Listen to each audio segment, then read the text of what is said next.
after that laughter medicine, I come to you with one more drug, a very powerful formulation. But this is a prescription for the longevity of our planet. This is a prescription that will make your ancestors look on you with happiness. Have you ever played with a toy like this? So that is called a Bobo toy, this inflated toy. I'm sure you've played with it as a kid. No matter how hard you punch it, it always bounces back. Waddles and toddles, yes, but it comes back to steady state, as if to say, I'm fine. But what if you punch it with pin-tipped brass knuckles so hard that you puncture it? It will just deflate, never to rise again. Our Earth, this is a beautiful time spiral of 4.5 billion years of the existence of the Earth. And this is where we, Homo sapiens, came into existence. This is this small sliver, the slice of Earth that goes till here. This is where Homo sapiens came into existence. And this small sliver, which is not showing up now, is when man did all the damage. So let's look at this graph. It's such a beautifully produced graph by the marvel of physics, which traces the temperature, recreates the temperature over the past few million years. And you can see the temperature dancing up and down, when with volcanic eruptions it goes up, down during deep ice ages, but never at one time did it cross 2 degrees on the upper level or 5 degrees when we were in the deep ice age. But let's look what man could do, what nature did not do. This is the trace before pre-industrial era. The red part is the industrial era where the temperature just kept rising and rising and rising. And it's been rising every year after 1950s, 60s, 70s, 80s, and last year, 2023, November 17th, shockingly, we crossed 2 degrees. Our aim in the Paris Accord was to limit the rise of temperature post-industrial era to less than 1.5 degrees. It will rise, but let's limit it, just like the Earth did. And what was the effect of all of this rise? The effect is that there were catastrophes. They've been so frequent, left and right. Just the other day we saw in Wayanad, the devastating rainfalls that have taken so many lives, cyclones in Zimbabwe, the wildfires in Australia, and then you have drought in East Africa, and then floods left and right in Southeast Asia. The indications of this is, one is the temperature rise and unrelenting rise of carbon dioxide. This graph shows us the level of the carbon dioxide that is at an unprecedented high, higher than what it was in the past 3 million years. That's just to show you where all are the indications of climate change and how it has been happening. But what is the reason? The Earth did bounce back. Can't it bounce back again? Can it not come back? Doesn't it have the power to do it anymore? Population and GDP basically eat into the environment. They actually utilize the environment. This is those who hold 50% of the world's wealth. So basically, 50% of the world's wealth is with this. And the Earth is paying a price for the growth of this prosperity. I want you all to think of yourself as treating a patient. Now suppose he has high blood pressure, say, oh, red flag. If he has high cholesterol, that's a warning sign. You need to rush him to the ICU. Now what will happen about the earth? So we have this beautiful graph called, which is created by Earth System Sciences, which actually maps the 9 planetary boundaries that mankind should not cross. If it does so, it's possible that the earth will not be able to trace itself back. So these boundaries are many. It could be climate change, it could be about the water availability, it could be change of land use, deforestation, all of these. So they've beautifully mapped it.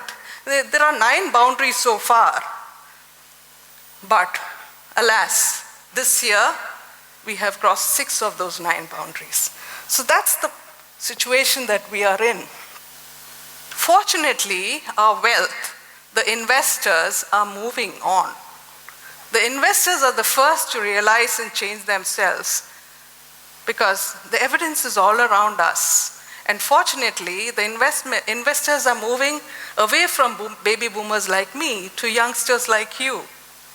Most of you are the new investors, and you've started seeing that there's more to life than just making money.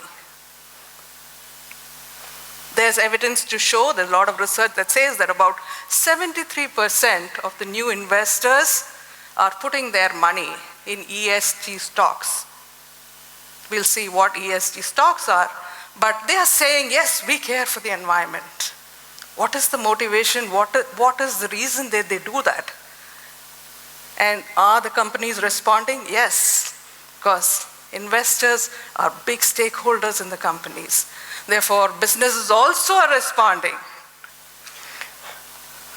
Now, when you look at these millennials and Gen Zs, they have moved away from stakeholder capitalism to redefining what the new bottom line should be.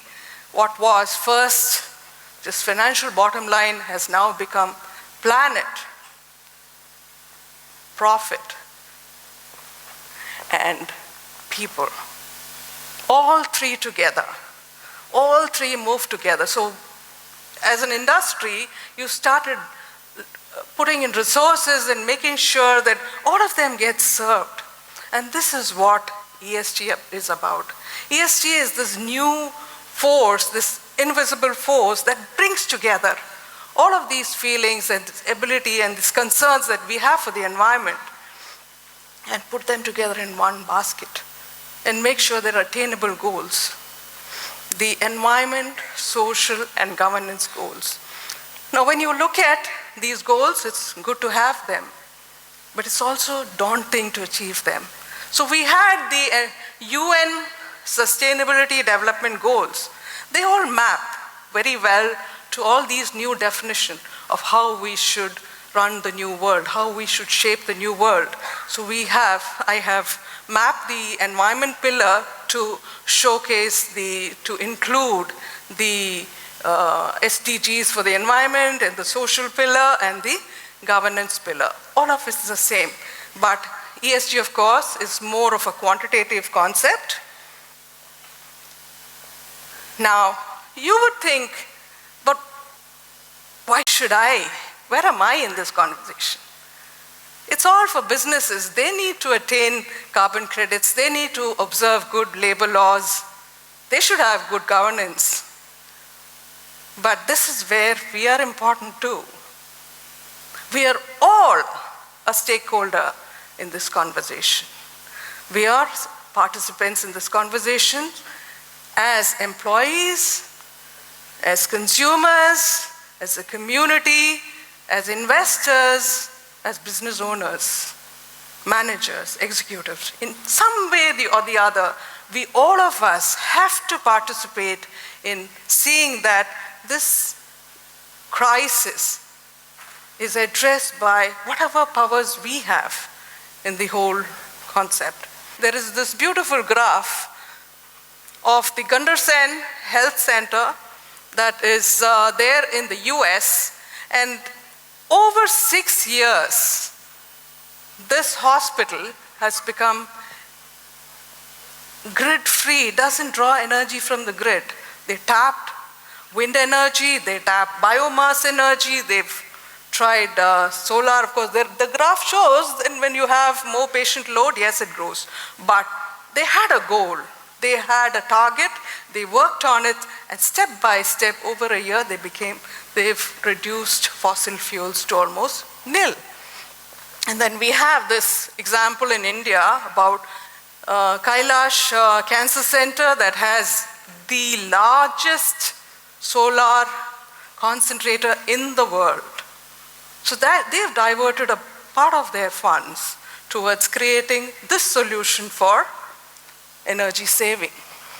You have Arvind Hospital addressing the social sector where they make good healthcare free, no matter who walks in. It is not depending on your ability to pay, but the best healthcare is given. Of course, they offset it by a sliding fee model where they do charge patients who can afford. And this model has been replicated in many hospitals. And what about Cipla, which supplies medicines at a fraction of the cost of what the medicines were supplied by big conglomerates from US. This happened during the thick of the AIDS crisis when they were charging about $300 and odd for a year. And Cipla brought that price down to $1 a year. Of course, there is a difficulty in taking it up overnight. There are a few steps that you can do, observe. First of all, understand that we all have the power. All of us are decision makers. You might be a decision maker as a doctor, you might be a decision maker as a student, you might be a decision maker as an administrator. So in some level, you have the power to influence the decisions in your hospitals, in your workplaces.